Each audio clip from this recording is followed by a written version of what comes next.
안녕하세요. 브라보 마이 라이프의 이성미입니다. 안녕하세요. 조아모니입니다. 반갑습니다.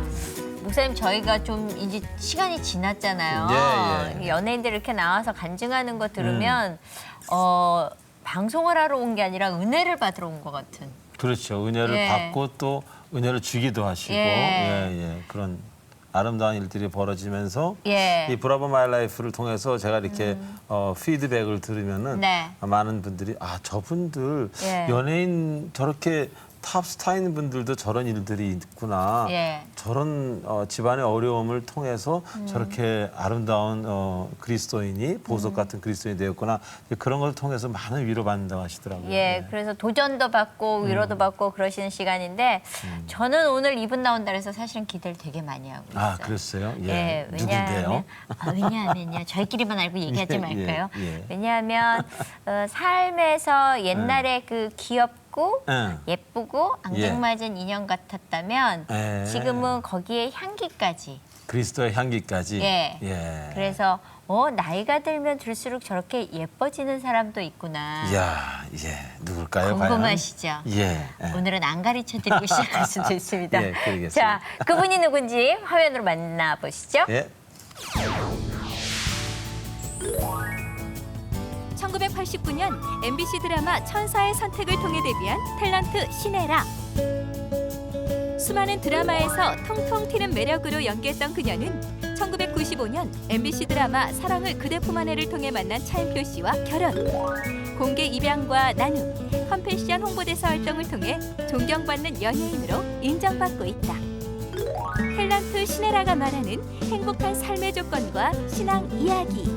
지금 곧 만나봅니다.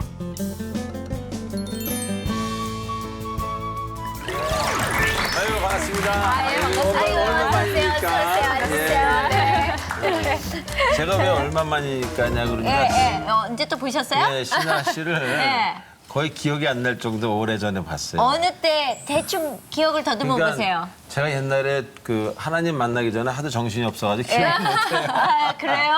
하여튼 결혼하시기 전에 뵀어요. 그러면 꽤 오랜 시간, 결혼한 지 꽤 되셨죠, 이제? 한 18년 된 것 같아요. 벌써 18년이 됐어요. 오래되셨네요. 그건 제가 아주 정신이 없을 때 뵀군요. 그러니까 한창 바쁘실 때. 요새 무지 반갑습니다, 진짜. 자주 뵙네요. 글쎄 말이에요. 자주 뵈니까 또 더 좋아요. 하여튼 더 이뻐지신 것 같아요. 아유, 고맙습니다. 18년이 지났다는데 하나도 안 변하셨어요. 그러니까. 감사합니다. 저는 이렇게 많이 변했는데. 왜요? 똑같으신데요? 똑같으신데 약간 더 빵빵해지셨어요. 근데 이렇게 간증하는 이런 토크쇼엔 처음 뵙는 것 같아요. 그런 것 같아요. 자주 안 나오셨던 거예요? 처음이세요? 처음인 것 같아요. 시즌 TV에는 처음인 것 같아요. 어떤 이야. 프로그램에는. 이렇게 기독교 방송국에 이렇게 토크쇼에 나와서 간증하고 그런 게 좀 어떻게 보면 좀 쑥스럽기도 하고 그런 것도 있어요? 아니요, 그런 거는 아닌데요. 이상하게 아직 좀 뭔가 내가 좀 너무 이런 데 와서 이렇게 내세울 만한 사람이 아닌데. 근데 뭐 언제고 그렇다고 죽는 날도 내세울 만큼은 될 것 같지 않아서 언제고 그냥 서로 함께 우리가 이렇게 커나가는 입장에서 함께 나눠야겠다라는 이제 부담을 좀 안 갖기로 했어요. 중간 점검 시간이네요. 그러니까. 사실 우리 프로그램 내용이 무슨 이렇게 간증 위주로 서로 은혜 받는 그런 프로그램이 아니라 신하라 씨가 이렇게 하나님과 걸어오면서 넘어졌던 이야기 또 일어섰던 이야기들을 통해서 또 보는 시청자분들이 또 그렇게도 또 은혜를 받으시는 그런 프로그램입니다. 맞아요. 근데 사실 그러다 보면 이렇게 신앙생활하다 보면 따라오는 게 찬양인 것 같아요. 그러니까 찬양. 내가 어느 날은 이 찬양이 좋았다가 어느 날 또 시간이 지르면 그 당시에 또 내가 힘들었을 때 붙들었던 찬양, 그 찬양이 다르잖아요. 요새 혹시 좋아하는 찬양이 있거나 아니면 가장 기억에 남는 찬양이 있거나. 요새는 이 찬양 참 좋아요. 이 찬양 부를 때마다. 어떤 찬양이에요? 아버지 마음. 아버지 마음. 아버지 당신의 마음이 있는 곳에 네. 그 찬양. 네. 가사가 너무너무 진짜 많이 와닿고요. 정말 하나님의 시선이 향하고 마음이 가 계시고 하나님이 눈물 흘리는 곳에 나도 그쪽에 좀 거하고 싶다. 그쪽에 하나님과 함께 좀 마음을 두고 싶다라는 마음이 커져서 그래요. 이거 부르고 나면 그 다음에 부르신 곳에서 부르면서 가더라고요. 그래요? 그러니까 이상하더라고요. 스텝 하나님, 제가 그 아버지 마음 부르면서 한창 울었다가 그 다음에 부르신 곳에서를 받고 나서 하나님 어디든지 가겠습니다. 다시 여기로 돌아온 거거든요. 조만간 그리 될 줄로. 그러면 조금 저희가 전 신나라 씨 노래하는 거 한 번 들어본 적이 없어요. 한번 하나님께 찬양을 한번 제가 조금만이라도. 워낙 조한 목사님 노래는 자주 불렀는데 네, 그러면 조금만 같이 여러분들도 따라 불러주세요. 해주세요. 네.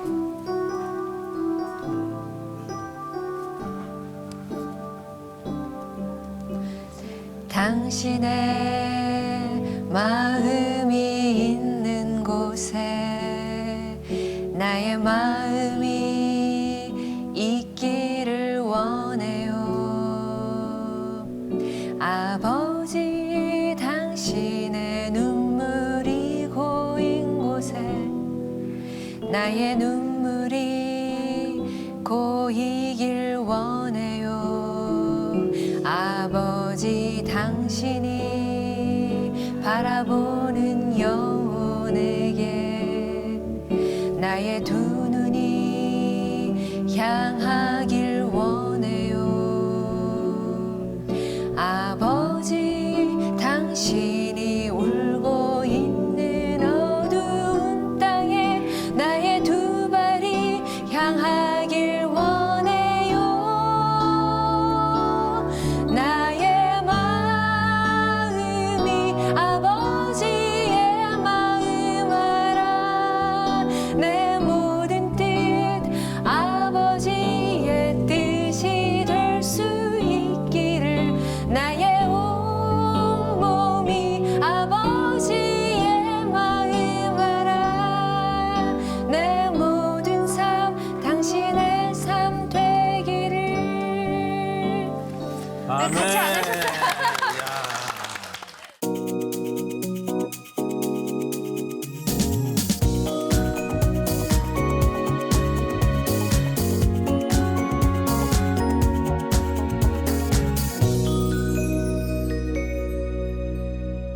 자, 우리 신나라 신나라 씨? 씨 예. 하면은 어린 시절 때 예. 성격이 어땠어요? 어릴 때는 굉장히 소극적이었던 것 같아요. 소극적이었어요? 남 앞에 절대 나서지도 못하고 예. 굉장히 부끄러워하고 뭐 어디 설 자리가 있으면 막 우선 가슴 심장 박동 소리가 내 귀에까지 들릴 정도로. 그러다가 중학교 2학년 때부터 교회를 처음 가봤어요. 그리고 중3 때 이제 좀 큰 교회였는데 거기서 부회장 뭐 임원 같은 걸 하게 됐어요. 그러면서 이제 뭐 사람들 앞에서 학생들이지만 네, 대표 기도도 해야 되고 뭐 이렇게 리더십도 발휘해야 되고. 그러니까 처음엔 너무 괴롭다가 이제 거기서 이제 조금 성격이 바뀐 것 같아요. 숨은 달란트가 숨은 성격이 나온 거죠. 그럴 수도 있을 것 같아요. 예. 근데 우리가 이제 하나님 안에서 그런 좀 고백처럼 내가 몰랐던 내 성격을 발견해요. 예. 내가 몰랐던 나의 어떤 그런 아픔도 발견하지만 좋은 점도 발견해서 주님 만난 다음에 성격이 확 바뀌는 사람들이 있어요. 예. 어떻게 바뀐 것 같아요, 좀? 전 정말 많이 바뀌고 있는 것 같아요. 예.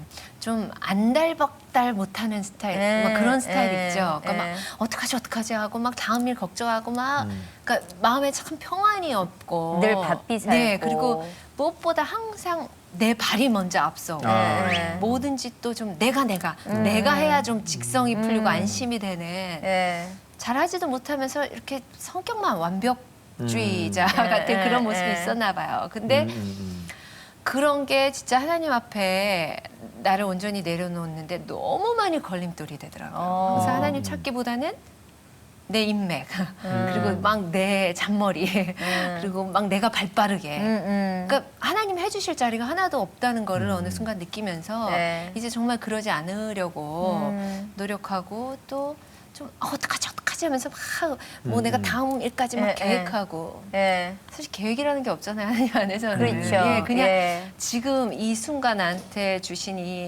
요 시간, 요 상황, 요 사람들한테 최선을 다하는 법을 이제 신앙이 점차 좀 깊어지면서 많이 훈련이 되고 있는 것 같아요. 네. 그렇게 되는 데까지 또 어렸을 때 그 어머니 아버지의 그 어떤 그 영향. 가슴에 네. 박힌 모습이 있을 거 아니에요.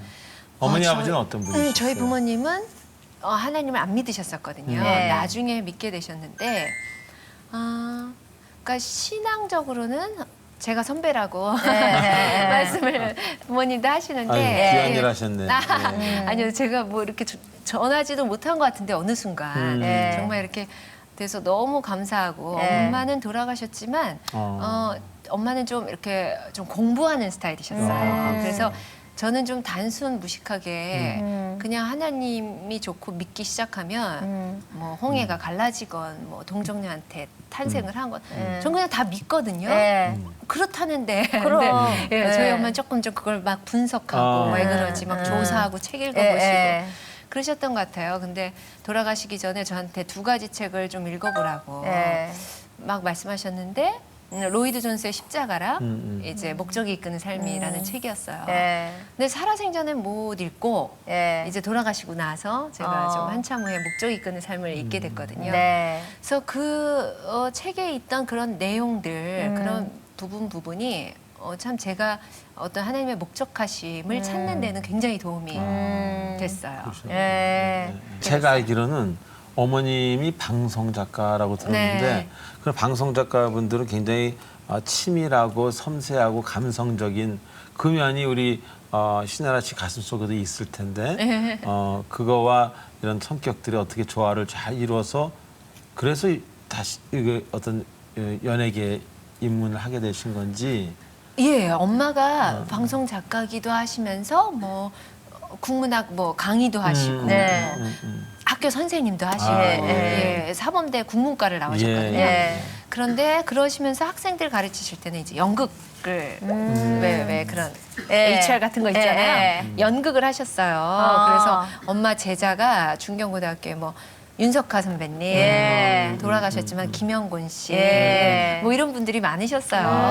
그러니까 엄마가 어릴 때 한 번도 공부하라는 적은 없으시고 그냥 손잡고 영화 보러 가시고 그냥 공연 보러 그런데, 다니시고 그랬기 때문에 그 영향은 많이 받아서 이 직업을 택하게 된 근데 거예요. 그게 그러면 데뷔까지 연결이 된 거네요. 그렇죠. 아무래도 그래서 어릴 때부터 나는 연기자가 되고 싶다라는 생각을 하게 됐고요. 큰일 났다. 나 우리 애들 자꾸 개그맨들 만나게 개그맨은 너무 좋잖아요. 힘들지만. 아니 근데 신앙생활을 그렇게 해서 하면서 꾸준히 그러면 교회를 안 빠지고 그냥 다닌 거네요. 중2 때부터 해서 열심히 다녔어요. 뭐 성가대도 하고 뭐 나중에 이제 활동을 시작하고서는 교회 빠지지 않고 다니고 그리고 심지어는 내가 배우자는 꼭 하나님을 믿는 사람을 만나고 싶다 라는 생각도 하고 그렇게 살았는데 그러니까 하나님을 사랑했죠. 사랑했는데 하나도 몰랐던 거예요. 모르고 성경도 한 번도 통독한 적도 없고 그러니까 알 수가 없죠. 그냥 난 이 사람이 너무 좋아하는 거랑 이 사람에 대해서 아무것도 모르면서 그냥 좋다는 것만 있었어요. 근데 그러다가 결혼을 하고 차인표 씨가 군대 갔다 제대를 하고 왔는데 너무 싸우는 거예요. 군대 있을 때 결혼을 했거든요. 그러니까 제대하고 나서가 이제 본격적인 신혼이겠죠. 게다가 연애를 좀 아주 짧게 했기 때문에 이제 연애할 때 막 좋은 점만 보이잖아요. 그렇죠. 그러다가 이제 정체를 드러낼 시간이 없었죠. 없었죠. 근데 이제 군대가 다녀와서 이제 있으니까 그때부터 서로의 본색이 드러나기 시작하는 거죠. 너무 힘들었어요. 이거는 내가 조금 잘못 선택했구나. 뭐 이런 생각까지 들 정도로 힘들었는데 저도 그러니 뭐 차인표 씨는 오죽했겠어요. 똑같이 그랬겠죠. 근데 그때 제가 이제 라디오 DJ를 하고 있을 때였어요. 근데 어느 날 저랑 그 작가랑 친했었거든요. 저랑 나이가 같아서. 근데 그 여자 작가가 어느 날 저보고 어딜 같이 가자고. 그래서 뭐야 이러고 같이 갔었어요. 친하니까 이런저런 얘기했으니까 갔더니 성경 공부해요. 근데 그 작가는 안 믿고 있었거든요. 제가 처음 만날 때부터. 근데 저를 성경 공부에 데려간 거예요. 그래서 아니 언제부터 믿었냐. 근데 저한테 잘 얘기를 못했다고. 그러면서 성경 공부를 갔는데 그때 어떤 목사님 사모님이 인도를 해주셨는데 이제 저한테 이제 구원의 확신을 이제 질문을 해주신 거예요. 교회를 그렇게 오래 다녔었는데 임원까지 하고 대표기도 하고 심지어 수련회 가서 방언도 받은 적도 있고. 근데 그런 가장 기본적인 어떤 거기서 딱 걸렸구나. 그거를 못 갖고 살았던 거예요. 하나님을 사랑만 했지 너무 몰랐던 거죠. 그래서 의인이냐고 물어보시는데 요즘처럼 남편하고 사이가 안 좋을 때는 의인이 아닌 것 같기도 하고 뭐 지금 죽어도 천국 갈 수 있냐 그러는데 지금은 잘 모르겠고 그러면은 예수님이 나를 위해 십자가에 못 박혀 들어가 뭐 이런 거 물어보서 그거는 믿는다고 그랬더니 이제 쫙 설명을 해주시면서 너무 울었어요. 어떻게 이 기본 진리를 내가 모르고 지금까지 교회를 다녔을까? 어떻게 어머 그렇구나. 하나님이 정말 날 위해서 그렇게 해서 내 죄까지 그냥 단순히 난 너무 그냥 쉽게만 받아들여서 했는데 그래서 그때 이제 한번 터닝 포인트가 생겼고요. 그 목적 이끄는 삶을 읽으면서 왜 하나님이 나를 연기자로 쓰셨으면 솔직히 하나님이 원하시면 헐리우드 가서 뭐 카네 영화제 가서 상을 못 받겠어요? 근데 카네 영화제는커녕 우리나라에서 영화도 한 번 찍어본 적이 없고 뭐 영화제에서 상을 받아본 적도 없죠. 어떤 내 선이 생겼거든요. 연기에서. 어떻게 보면 한계 같기도 하고. 근데 나름대로 이름은 또 유명해졌고 내가 생각해도 막 어떤 정말 연기에 막 몰입하고 연기를 잘하는 그런 배우 같지는 않았어요. 저는 그럴 자신도 없었고 어떤 그런 배우들 보면 정말 모든 걸 다 진짜 투자하더라고요. 근데 저는 그렇게는 또 안 되더라고요. 이렇게 이런 직업을 택했지만 이름은 또 이렇게 많이 알려주시고 또 내가 이렇게 아이들을 이뻐하고 어떤 이런 것들이 다 뭔가가 하나님의 목적하신가 관계가 분명히 있을 때라는 생각을 했어요. 그렇죠. 그러면서 이제 컴패션을 하게 되면서 이제 그거는 이제 조금씩 이제 고리가 퍼즐 조각이 이제 꽤 맞춰졌죠. 아 그렇구나. 하나님은 내가 연기자로서 어떤 연기자의 달란트를 주신 분들도 많을 거 아니에요. 그렇지 않았던 이유는 뭐 부러워도 할 수 없지만 나한테 원하신 거는 내 유명세셨구나. 나를 통해 뭔가 하실 일이 확산시키시고 싶으셨구나. 그러니까 안 유명한 사람들이 해도 당연히 하나님의 일이니까 이루어지겠지만 또 우리는 공인이거나 알려진 사람들이니까 뭐 똑같은 얘기를 해도 또 나보다 훨씬 더 훌륭한 사람이 해도 사람들이 모르는 분은 이렇게 잘 집중을 못할 수도 있잖아요. 그래서 딱 거기까지였구나. 그래서 내가 연기자로서 이렇게 뿌리를 내렸구나. 깊이 안 갔고 나도 또한 그렇게까지 연기자의 몸매는 느낌이 아니었구나. 그래서 어느 순간에는 이게 내 연기는 내 소명이 아니구나. 그리고 내 목적하심에 대한 도구고 직업이라는 건 인정해요. 평생 하고픈 직업이에요. 연기하는 게 좋고 하니까 할머니 돼서까지도 하고 싶은데 내 직업이고 내가 생활 수단이고 내 일이고 무엇보다 가장 중요한 건 내가 계속 사람들한테 알려지기 위한 그런 통로. 그럼요. 그렇게 그 일을 하기 위해서는 알려줘야 되지. 그래서 연기는 내 본업은 아닌 것 같아요. 그러니까 그거는 도구인 것 같고. 대단한 발견이네요. 그럼 본업은 뭐예요? 본업은 하나님 일이죠. 이제 완전히 오늘 얘기 목사님은 많이 안 해도 된다니까요. 목사님하고 같은 직종에 계신 분이 한 분 나오신 것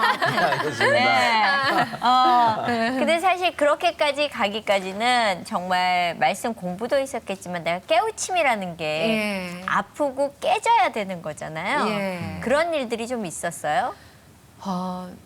감사한 건지 아니면 참 섭섭해할 건지 모르지만 전 감사하다고 생각해요.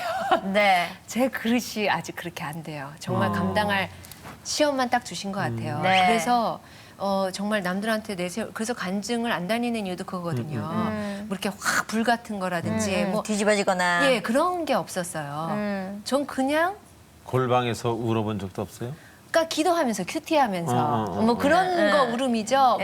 막 불같이 이런다든지. 그러니까 저도 그래서 부흥회보다는 저는 혼자서 하나님하고 기도하고 만나는 게 훨씬 더 저한테 더 자연스럽고 그래서 그런 일이 없었어요. 아직까지는. 그래서 한편으로는 내가 그릇이 아직은 요거밖에 안 되는구나. 하나님이 다 감당할 시험.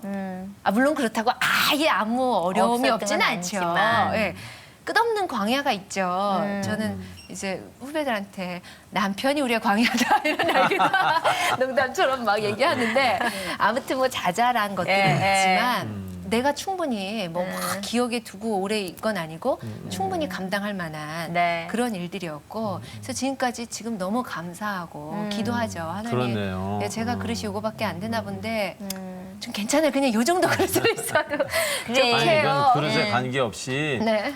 그렇게 하나님이 사랑하시고 택하셨으면 그렇게 됩니다. 아 그래요? 아 네. 그래 감사하고요. 그것을 하나님이 필요 없는 사람에게 필요 없는 광야를 허락하시고 필요 없는 고통을 허락하시지 않습니다. 그거 기다리지 마세요. 안 올 수도 기쁘네요. 있어요. 네, 그러니까 오늘 뭘 건져가는 기분인데요. 아니, 우리가 배우는 것 같아요. 그러니까. 근데 사실 그렇게 해서 광야 생활이 사실 잔잔한 파도 하루 네. 안에서 잔잔한 예. 것들이 있을 때마다 큐티하고 공부하고 그러면서 지내오셨나 봐요. 예, 그리고 참 희한한 거는 저는 힘든 일이 있을 때보다 오히려 평안할 때 훨씬 말씀도 더 잘 읽혀지고 기도도 더 잘 나오더라고요. 야, 이쁘다. 정말 이쁘다. 아, 그래요? 그거. 그래서 얼마 전에도 성경 공부팀하고 뭐 얘기를 하는데 저는 깜짝 놀라는 거예요. 다 그럴 줄 알았거든요. 근데 안 그렇죠. 뭔가 아프거나 막 이러면은 기도하고. 예, 그런 게 잘 나온다고 해서 저 요즘은 조금 좀 몸이 좀 많이 힘들고 안 좋았었거든요. 그래서 난 그럴 때는 하나님 나 다 귀찮아 만사 귀찮아요. TV만 보고 있을래 하고 TV만 켜놓고 있는다. 난 오히려 아프면 못하겠다. 그러다가 이제 컨디션이 딱 좋아지면 너무 좋다. 새벽부터 일어나서 큐티하고 막 이런다 그랬더니 저 같은 사람이 오히려 드물고 굉장히 드물죠. 그래요. 거의 예. 없다고 봐야 돼요. 그래서 깜짝 놀랐어요. 그 참 희한하네요. 네. 왜냐하면은 이걸 믿어야 될까 말아야 될까. 왜냐하면 보통 힘들고 어려울 때 붙잡았다가 조금 되면 좀 손 좀 놨다가 아예 하나님 그만 붙들고 계세요. 지금 바쁜데 그러고 놓고 댕기다가 또 다시 뭔가 필요하면 또 붙들고 맞습니다. 그렇게 가는 경우가 많잖아요. 그래도 하나님 사랑이시라 그걸 다 받아주시잖아요. 그래서 제 생각에 평소에 잘하는 거 아니에요? 네, 이렇게 하나님께서 우리 차인표 씨와 함께 크게 쓰고 있는 거예요. 방송계에서. 정말 자, 감사합니다. 그러면은 저희가 예. OX 토크로 예, 가볼까요? 그러시죠. 예, 예. 자, 가정생활에 대한 질문 먼저 드리겠습니다. 첫 번째 질문이 사랑을 그대 품 안에는 내 인생을 바꿔놓았다. 그렇죠? 확 바꿨나요? 진짜 바꿔야죠. 그 얘기 좀 해주세요. 네, 아무래도 이제 남편을 만나게 된 드라마니까요. 그 드라마를 안 했었다면 사실 차인표 씨랑 결혼을 안 했을 수도 있고 그렇죠. 못했을 수도 네. 있고요. 그러면 처음에 딱 역할이 들어왔을 때 차인표라는 사람을 알고 하신 거예요? 아니면? 아니요, 전혀 몰랐고요. 네. 네, 저는 뭐 그렇게 상대 배우를 따지지는 않거든요. 네, 네. 그냥 저는 제 역할을 좀 많이 보는 편이거든요. 편이라. 예. 차인표 씨가 좀 매력이 있잖아요. 어떤 면이 매력이 있었어요? 근데 처음에 봤을 때는 오히려 좀 굉장히 좀 경직돼 있는 것 같았어요. 딱딱해 보이죠. 예, 그거는 게다가 그분이 보디빌딩 하잖아. 네, 그래서 경기다. 그럴 수도 있어요. 그리고 저는 조금 그렇게 진하게 생기는 사람보다 이렇게 흐릿한 스타일을 좋아했거든요. 그리고 막 이렇게 등치도 크고. 그래서 좀 이렇게 어떤 그런 딱 이렇게 첫인상에서는 매력은 전혀- 못 느끼고.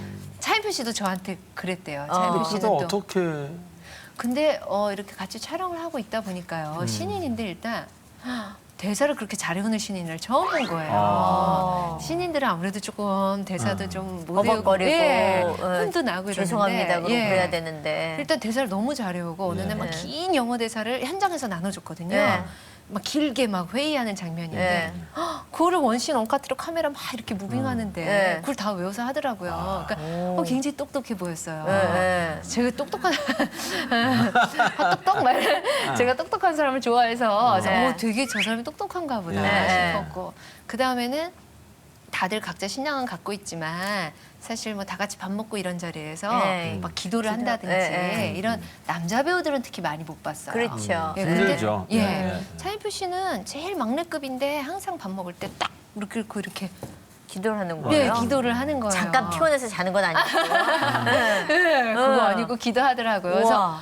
야 저렇게 자기 하나님도 열심히 믿는 것도 좋고 소신 있게 그런 모습이 되게 좋아 보였어요. 그러면 내가 기도하는 그 하나님 앞에 내 남편, 배우자에 대해서 기도하는 거하고 거의 맞았었어요? 아까 얘기 살짝 한 게 하나님 잘 믿는 사람이 들어가 있었잖아요. 예, 하나님 잘 믿는 사람 들어가 있고 어릴 예. 때니까 예. 배우자 기도 쫙 뭐 이렇게 일목요연하게 못 하고요. 예.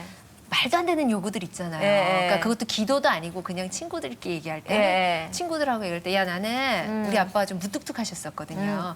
항상 엄마보다 저 앞에 50m 가시고. 앞에 가시고 그래서 그런 모습이 너무 안 좋아서 나는 늙어도 할머니 할아버지 돼서 손잡고 다니는 그런 남편 맨날 이쁘다 해준 남편 난 그런 사람 만날 거다 막 이런 얘기 했었던 것 같아요. 기도도 아니었잖아요. 그거. 근데 너무 들어주신 거예요. 아멘. 네, 그러니까 까먹고 있었어요. 까먹고 있었는데 어느 날 친구 만나서 얘기했더니 우리 신랑이 좀 전화를 너무 저한테 자주 하고 참 너무 고맙죠. 사실 18년 결혼한 지 되고 이쁠 게 뭐가 있겠어요. 늙어가고. 근데 아직도 전화해요? 너무 하죠. 네, 그리고 정말 고마운 게 그냥 이뻐서 이쁜 게 아니죠. 또 차인표 씨 뭐 방송에서도 나왔지만 약간 고양이상 좋아하거든요. 근데 전 강아지상이잖아요. 근데도 그냥 아니야 너 너무 이뻐. 네가 제일 이뻐 이러고. 그럼요. 빈말이라도 맨날 그 그렇게 빈말이 이쁘다, 아니에요. 이쁘다. 네. 아이, 하나님의 사랑이 들어가면 예. 그게 절대 빈말이 아니에요. 아 그래요? 어. 그런 것도 참 고맙고 그리고 정말 어디 가든 손잡고 가고 그렇게 문 열어주고 뭐 이런 게 항상 이렇게 배 있는 사람 있잖아요. 그럼요. 다음 질문. 네. 나는 남편이 타령할까봐 노심초사한 적이 있다. 진짜? 내내 했어요. 왜요? 네, 했어요? 네. 차인표 씨가 다혈질이거든요. 그러니까 저는 좀 이성적인 편이고 차인표 씨는 감정적인 편이에요. 아주 이렇게 자기를 누르는 사람이 한 폭발 한번 못 걷잡을 수가 없어요. 안 눌러요. 제가 누르고요. 그러니까 이렇게 즉흥적이고 감정적이다 보니까 그러니까 그리고 또 그 연예인 부대 거기에 있었기 때문에 뭐 아주 수시로 집에 잠깐 휴가 갔다 잠깐 들어가고 정상적인 뭐 긴 휴가 이런 거보다는 뭐 그랬었는데 와서 같이 신혼초에 많이 싸웠다 그랬잖아요. 그러니까 가끔 와서 뭐 얘기하다가 싸우게 되면은 지금 생각해 보면 아 참 그래 고맙다 그때도 애정이었다. 근데 좀 과하고 잘못된 애정인 거였죠.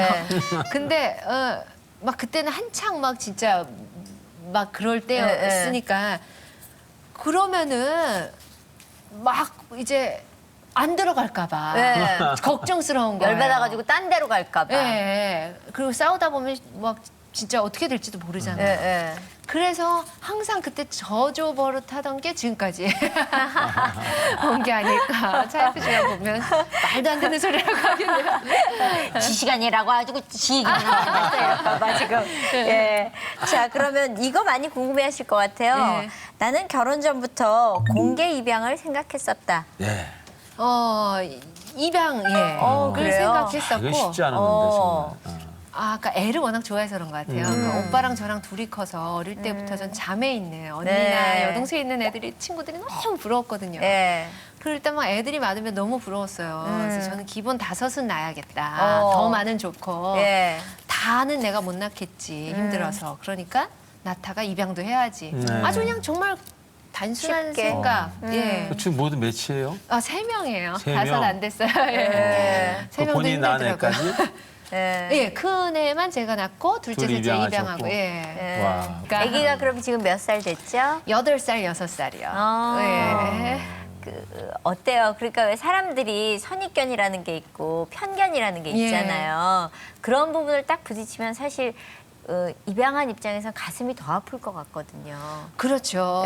너무 아플 것 같은데 너무 감사하게도 아직 그런 분들을 별로 못 뵀어요. 그리고 저도 못 뵀지만 우리 애기들이 살아가면서 그런 분들을 만날 때 저는 당당하길 바라거든요. 그래서 우리 아이들이 이제 8살쯤 되니까 이제 입양에 대해서 이제 지 입으로 입양 얘기를 이제 하게 됐어요. 그래서 너무 기쁘더라고요, 얼마 전에. 그래서 무슨 얘기 했었지? 엄마 뭐, 그러니까 제가 일부러 사람들 있을 때도 우리 예은이가, 예은아, 너 그때 처음 입양 왔을 때 엄마한테 막 이렇게 얘기를 해요. 그러니까 입양이란 단어가 어색하지 않게끔 해주려고 자꾸 얘기하는 거예요. 근데 얼마 전에 무슨 얘기하다가 엄마 뭐 옛날에 뭐 해서 언제 했더니 아니 나 입양 오자마자 뭐 이렇게 얘기를 하더라고요. 제가 너무 얼마나 감사한지. 그리고 밤에 기도할 때는 같이 기도할 때는 하나님 정말 우리 예은이 예진이 하나님 제가 아무것도 잘한 것도 없는데 어쩜 저한테 이렇게 축복된 입양을 막 오바를 하죠 제가 막 정말 몸도 흔들어가면서 축복된 입양을 허락해 주셨어요 하나님 정말 감사합니다 너무 감사합니다 막 이러면서 하나님 우리 예은이 예진이 낳아주신 엄마도 어디 계신지 모르지만 건강하게 해주세요 그러면서 예은이 예진이한테도 설명하죠 어떤 엄마들은 아기를 키울 수 없으면 없애기도 해 근데 예은이 예진이 엄마는 안 없애고 이렇게 낳아주신 거 너무 감사하지. 뭐 그냥 막 이렇게 얘기를 해요. 그리고 딴 애들 엄마가 한 명밖에 없는데 너희는 엄마가 둘이나 있어. 오빠는 엄마 한 명밖에 없다. 막 이런 식으로 막 얘기를 하니까 애들이 그냥 이렇게 받아들이고. 그런데도 우리 둘째는 좀 예민해요. 그래서 8살짜리는 막 자꾸 물어봐요. 오빠는 입양했어 안 했어? 그래서 오빠는 엄마가 낳았어. 그랬더니 그럼 누구는 또 자기 친구 얘기를 다 물어봐요. 그래서 걔네는 안 했어. 근데 다행히 또 제 후배 한 명이 입양을 했거든요. 1년 후에. 그래서 걔는 했어 입양. 뭐 얘기했더니 나도 엄마가 낳았으면 좋겠다. 그러더라고요. 그런 얘기를 들으면 마음이 너무 아프지만 지금 걔가 그 생각을 갖고 그리고 그렇게 표현하는 게 저는 훨씬 건강한 거라고 생각하거든요. 그래서 뭐 그냥 너무 감사하죠. 또 불편한 게 보는 시각은 혹시 없어요? 본인들은? 있으실 것 같아요. 근데 제가 참 하나님이 아주 좀 뻔뻔한 성격을 주셔서 그리고 그 망각의 은사를 주셔서 진짜 잘 까먹어요. 어제 일도 잘 기억이 안 나고. 그러니까 최고의 은사다. 그렇죠. 그러니까 누가 무슨 얘기를 했었어도 금방 잘 까먹어요. 그래서 솔직히 별로 마음에 잘 안 담아두고 그리고 제가 애셋을 키우다 보니까 일상이 너무 바쁘기도 하고 그리고 별로 그렇게 남의 얘기를 좀 귀담아 안 듣는 편이에요. 좀 그러니까 귀가 안 얇아요. 그리고 차인표 씨는 좀 귀가 얇은 편이거든요.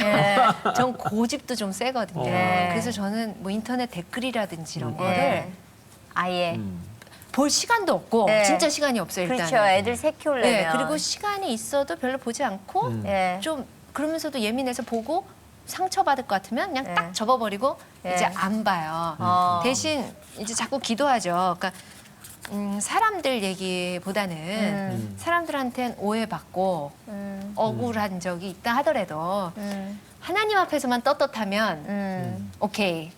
사람들이 암만 칭찬해도 내가 하나님 앞에서 좀 덜 떳떳하면 이거는 아닌 거. 그래서 좀 그렇게 자꾸만 무슨 일이 있고 좀 억울한 일이 있어도 하나님 딱 생각하고 하나님이 날 괜찮게 여기실까? 그러면 그래 괜찮다. 내가 이 일 때문에 내가 구원받고 내가 천국 가는데 뭐 영향이 있어 없다. 오케이 잊어버려. 좀 이렇게 좀 생각을 제가 하는 혹시라도 편이에요. 그 얘기 말씀드리는 것은 우리가 그런 얘기 했잖아요. 선을 행하다 낙심하지 말지니 근데 선을 행하다 보면은 낙심케 하는 무리들이 있잖아요. 그래서 낙심치 말라고. 참 기운들이 좋아요. 낙심시키는데. 어쩜 그렇게 몰켜 다니면서 그 무리들이 또 있잖아요. 자기네들끼리 저지르고 해치고. 근데 저는 그러니까 저희가 이제 댓글이나 이런 거 보고 상처받았을 때 제가 하나님 앞에서 그런 고백을 한 적이 있어요. 하나님, 내가 과거고 힘들었던 기억들 지워버리고 싶은데 하나님 이렇게 꺼내서 나를 그럴 때 하나님 저한테 해주셨던 그 마음을 늘 갖고 있는 게 내가 너를 알지 않니? 저는 그 한마디에 남들이 나를 알아주면 그게 아니라 하나님이 나를 알아주는 게 내가 최고의 감사라는 걸 알게 되고 나서 남들이 뭐라 그러는 걸 정말 귓등으로 저도 안 듣거든요. 그러니까 정말 반갑네요. 그리고 그렇게 잘 잊어먹어요. 하나님이 최고의 은사를 주신 것 같아요. 근데 지금 큰아들이 홈스쿨링 했었죠? 6학년 때 했었고요. 지금은 중2예요. 그래요? 한창 사춘기 아니에요? 사춘기더라고요. 어때요? 너무 감사하게 근데 사춘기인데도요 여전히 엄마 내 옆에 한 번만 누워줘 이러고 근데 사춘기가 어떻게 표현이 되냐면 엄마 뽀뽀 한 번만 막 그리고 막 엄마 이 얘기 좀 듣고 가 막 굉장히 애정 표현도 많이 하는 애요. 그러던 놈이 학교에서 딱 만나면 정민아 이러면 손대놓고 친구들 앞에서는 괜히 부끄러운가 봐요. 그러면 밤에 또 엄마 한 번만 듣고 가면 야 학교에서랑 똑같이 행동해 막 이렇게 얘기하는데 그리고 이성에 대해서 또 관심도 많아진 것 같고 조금 이제 자기 생각 뭐 그런 거 그리고 실제로 자기도 얘기해 엄마 나 사춘기인가 봐 왜 이렇게 반항하고 싶지 엄마가 뭐 말하면 왜 막 또 막 하고 싶은 얘기가 막 그렇죠. 생기지 막 그러더라고요. 그래도 그렇게 얘기하니까 다행이네요. 그래서 너무 이쁘고요. 아 정말 전 너무 이뻐 죽겠어요 우리 애들. 근데 왜 홈스쿨링을 시키셨어요? 정민이가 학교를 아주 좋은 학교를 갔어요. 선생님들도 너무 좋으시고 학교도 공부도 아주 잘 시켜주시고 하는 너무 좋은 학교인데 워낙 또 좋은 학교다 보니까 공부에 관심 있는 엄마들이 많이 보내시는 것 같아요. 그러다 보니까 아이들이 조금 몇몇 아이들이 그 지나친 학업 스트레스 이런 걸로 인해서 좀 어긋나 보이더라고요. 근데 학교에서는 더할 나위 없이 좋은 학교지만 아무래도 공부 막 이렇게 가다 보니까 그 아이들까지 다 이렇게 잘 끌기가 어려운 것 같았어요. 그리고 가장 크게는 기독교 학교가 아니었거든요. 그래서 세상적으로 볼 때 너무 좋았지만 저는 하나님을 믿는 사람이니까 뽑기에서 들어갔는데 저는 좋은 학교라 뽑아주셨는 줄 알았더니 어느 순간 되니까 느낌이 하나님이 내가 너 좋은 학교 뽑아준 거 아니다. 네가 세상에 제일 좋은 거 가봐라. 나빠지면 뭐가 되는지를 느끼게 해주시는 거 같다는 생각이 들어서 아 이렇게 하면 안 되겠다 하다가 5학년 때는 결정을 딱 하고 이제 6학년에는 학교를 쉬고 엄마랑 같이 성경을 읽고 엄마랑 같이 집에서 공부하고. 시간을 좀 보내고 좀 그래서 중심을 하나님으로 좀 잡고 그 다음에 세상으로 다시 나가라 그런 생각을 한 거예요. 그래서 단기 훈련을 받았군요. 그러면. 아빠도 같이 동의를 했어요? 예, 동의했죠. 차인표 씨는 너무 고마운 게 항상 저를 믿고 잘 따라와줘서 웃으라고 받을 말씀은 아니 보통 남자들이 하는 얘기인데 보통 남자들이 그러죠. 근데 차인표 씨는 참 정말 제 뜻을 많이 존중해줘요. 아 그래요. 그래서 그러면 아이를 그렇게 가르치려고 그래도 왜 그런 거 있잖아요. 그래도 공부는 시켜야 돼 하는 아빠가 있고 엄마가 있는데 그냥 성경 공부 그리고 뭐 다른 공부는 그냥 아니요 공부도 하긴 했어요. 아예 안 할 수는 없으니까 누가 가르쳐요? 학원은 갔어요. 친구들을 아하. 너무 보고 싶어 해서 그러면은 근데 학원을 뭐 많이 다니는 게 아니라 뭐 일주일에 한 번 가는 수학 학원. 그래서 그래 거기는 가라. 그리고 지가 원하는 거 친구들 같이 모이고 보고 싶어 하는 싶은. 거. 그리고 제가 가르칠 수가 없더라고요. 6학년 수학을.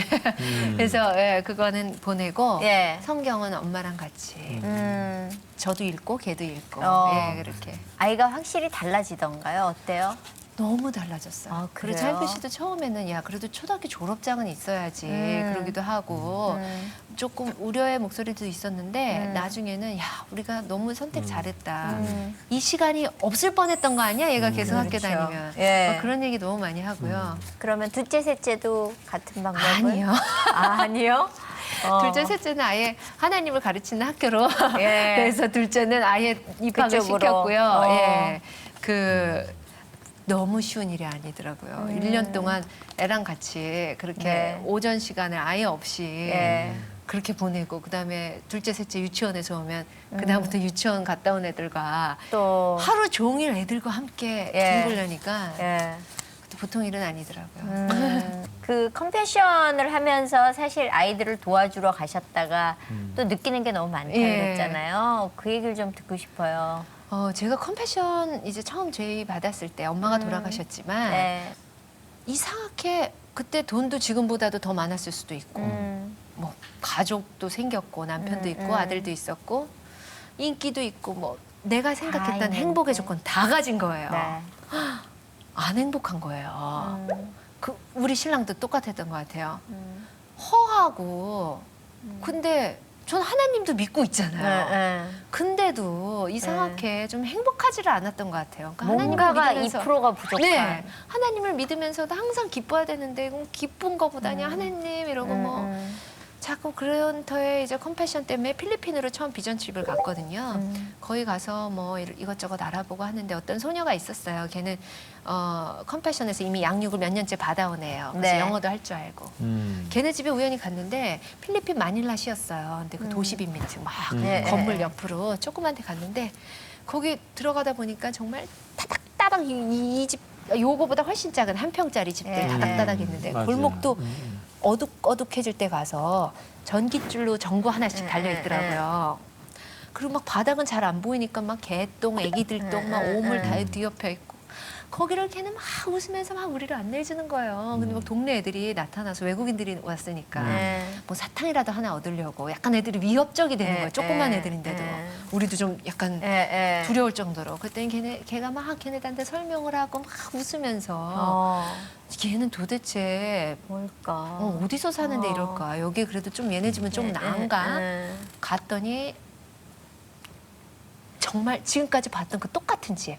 정말 요만한 집이고요. 천정은 너무 낮았는데 너무 더운지 제대로 된 팬도 아니고 선풍기도 아니고 뭐 이상한 건 엮어서 전깃줄 하나로 하고 부엌도 없죠. 우리 골로라 그러잖아요. 옛날에. 그거 하나에 냄비 하나 있고 고기 방 옆에 있는데 거기가 부엌인 거예요. 당연히 공동 화장실 쓰고 뭐 공동 우물 쓰고 요만한 방 한 칸에서 자기 동생이라고 소개해주고 엄마라고 소개해주고 너무 웃으면서요. 밥상도 없고 책상도 없고 침대도 없고 그냥 요거 공간 하나예요. 거기가 공부하고 책상이고 밥 먹는 밥상이고 잠자는 침대인 거예요. 다 같이 그것도 낑겨서. 너무 행복한 거예요, 표정이. 뭘까 얘는. 난 다 가졌는데 하나도 안 행복한데 얘는 아무것도 없는데 왜 이렇게 행복하고 우리가 뭐라고 우리를 보고 이렇게 웃고 막 우리를 케어해주고 그래서 굉장한 의문점을 갖고 왔어요. 뭐 지금 딱 그 행복의 정답은 이거예요 라고 말씀은 드릴 수는 없지만 한 가지 분명한 건 지금은 행복하다는 거죠. 그리고 그 아이의 그 웃음이 뭐였는지를 알 것 같아요. 그래서 너무너무 감사해요.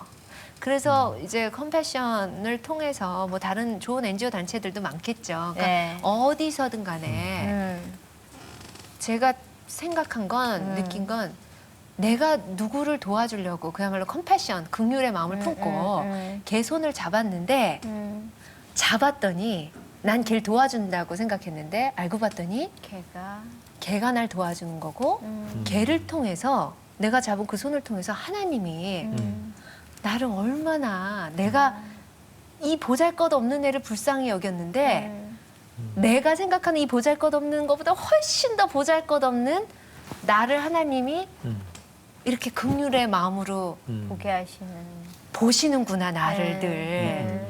그러니까 이 아이를 통해서 하나님이 나를 보는 마음, 내가 얘를 보듯이요. 그거를 깨닫게 된 거예요. 그래서 컴패션에서 뭐 지금 막 연예인분들 막 활동들도 많이 하시는데 약속이나 한 것처럼 똑같이 이런 경험을 표현은 다르지만 하게 되더라고요. 그러니까 그래서 제가 느낀 거는 내 이웃을 내 몸과 같이 사랑하라고 하신 말씀이 저는 내가 사랑할 내 이웃이 좋은 건 줄 알았어요. 하나님을 믿으니까 저 사람도 하나님의 자녀인데 사랑해야지 이러고 생각했는데 제가 느낀 비밀은 그 사람을 사랑했더니 하나님이 날 사랑하는 그 사랑을 더 느끼게 되고 그 깨달으신 거죠. 네. 이제.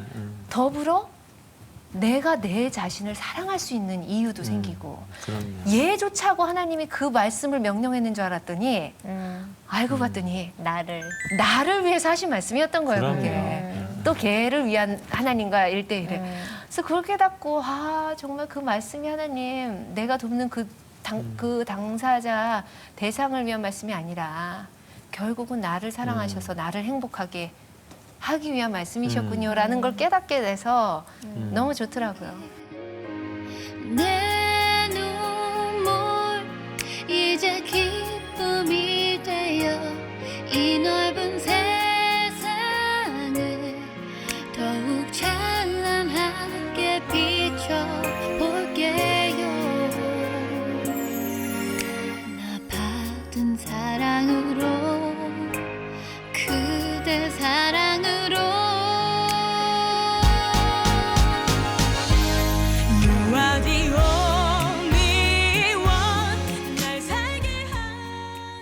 그렇다면 이제 컴패션도 하고 아이들 어쨌거나 섬김으로 두 아이를 내 아이로 섬겼고 그러면 앞으로 나는 뭘 하지라는 또 뭔가 꿈과 기대함이 있을 것 같거든요. 어떤 계획 갖고 있어요? 저는 교육에 대해서 좀 관심이 많아요. 그러니까 아이들에 대해서 관심이 많았더니 네. 그다음에 이제 교육에 대해서도 관심이 많아져서 네. 좀 공동체 그냥 여러 공동체가 많지만 전 실제로 함께 그래서 지방 같은데 좀 땅이 된다면 그 땅에 한 뭐 10가정, 5가정 내지 10가정이 모여서 공동체를 이루면서 함께 아이들을 키우고 그러니까 교육이 있어야겠죠. 네. 그리고 목사님 한 분이 계셔서 교회도 있으면서 또 하나는 시설. 그러니까 뭐 부모가 없는 애들이라든지 뭐 장애아라든지 근데 이 5가정 내지 10가정이 충분히 케어할 수 있는 명수에 그래서 가정 체험할 수 있는 그렇게 집들을 해서 공동체를 만들어서 거기서 가르치는 홈스쿨링으로 좀 주변 지역의 애들도 전도를 하면서 그렇죠. 교회도 다니게 해서 그런 공동체가 생기고 자리 잡으면 또 좀 더 멀리 가서 또 만들고 하고. 뭐 기러기 아빠도 되는데 사실 직장에 있으면 금요일까지 근무하시고 금토일 와 계셔도 되고 네, 하니까 네. 그런 공동체를 좀 곳곳에 만들면 그래서 어떤 보육원이니 이런 큰 시설보다 네. 좀 아이들이 좀 가정을 좀 네, 경험할 수 있는, 경험할 수 있는. 예, 좀 그런 공동체를 만드는 게 꿈이에요. 그래서 나중에 나이 들어서는 아니면 뭐 더 빨리 기회가 된다면 하나님이 허락하신다면 그런 공동체를 좀 만들어서 이렇게 장착시키고 싶어요. 네. 앞으로 그러면 하나님 앞에 늘 기도하는 기도 제목은 그걸 거고요. 아이들을 위해서 남편을 위해서 또 따로 기도하는 것들이 있어요? 그저 그냥 정말 하나님 늘 함께 동행하게 해달라고. 네. 뭐 그때 짧은 기도 제목들은 있지만 그런 네. 건 정말 변하는 것 같고. 네. 예. 그리고 참 매일매일 걸려 넘어지기 크고 작고 그렇죠. 하 목사님 말씀하신 것처럼 걸린 죄인들 안 걸린 죄인들 다 죄인들만 앉아있다고 말씀하셨었는데 설교에서 진짜 그것처럼 너무 낙심하지 마시고 우린 죽을 때까지 공사 중 편말 붙여야 된다고 또 네. 어떤 목사님 말씀하시더라고요. 네. 그런 것처럼 그랬으면 좋겠다는 생각이 들어요. 저도 네. 그래서 그런 것 때문에 걸려 넘어지지 않게 네. 깨어있길 기도해 주시면 감사하겠네요. 그래요. 예, 감사합니다. 오늘은 얘기를 들으면서 빛을 보는 것 같은 느낌이 들었어요. 네, 그리고 등불? 또 대한민국 연예계의 어떤 네. 희망을 보는 것 같고 네. 하나님은 한국을 사랑하시는구나 그런 것을 또 우리 신나라 씨를 통해서 제가 느끼게 됐습니다. 네. 감사합니다. 오늘 나와주셔서 너무너무 감사합니다. 감사합니다. 감사합니다.